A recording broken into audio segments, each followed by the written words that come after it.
If you want to see what congressional Democrats wish to do to America, just look at the result of yesterday's election in New York, where their party installed a communist as the mayor of the largest city in the nation.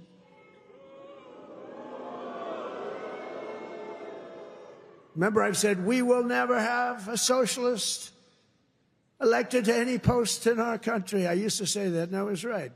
We skipped socialist and we put in a communist instead. That didn't work out too well. But as I've warned for many years, our opponents are hell-bent on turning America into a communist Cuba or socialist Venezuela, and you see what happened to those places.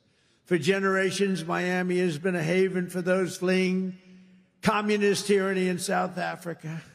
I mean, if you take a look at what's going on in parts of South Africa, look at South Africa, what's going on. Look at South America, what's going on. You know, I'm not going to, we have a G20 meeting in South Africa. South Africa shouldn't even be in the Gs anymore because what's happened there is bad. I'm not going. I told them I'm not going. I'm not going to represent our country there. It shouldn't be there. Take a look at what's happening in different parts of South America. Take a look at what's happening in different parts of the world. But now the Democrats are so extreme that Miami will soon be the refuge for those fleeing communism in New York City. They flee. They flee.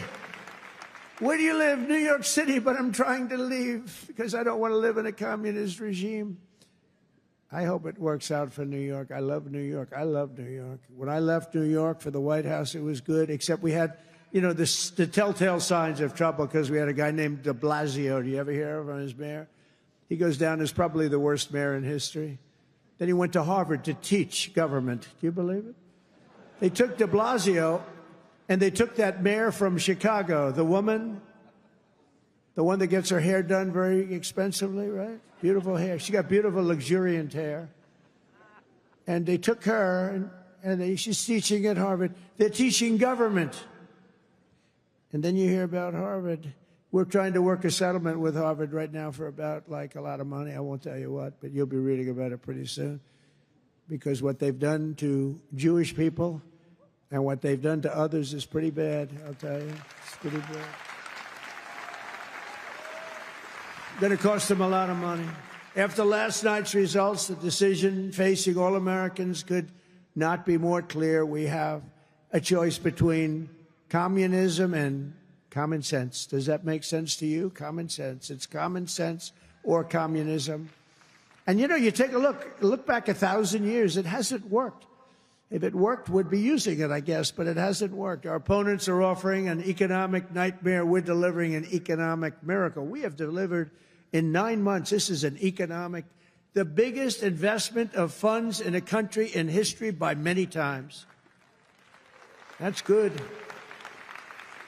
They want higher spending for government and illegal aliens. We want bigger paychecks for American workers and American families, and that's what we're delivering. You see that. They stand for crime and chaos and corruption. We stand for law and order and justice. Also, strong borders. Boy, do we have strong borders. They put America last. We put America first. We put America first.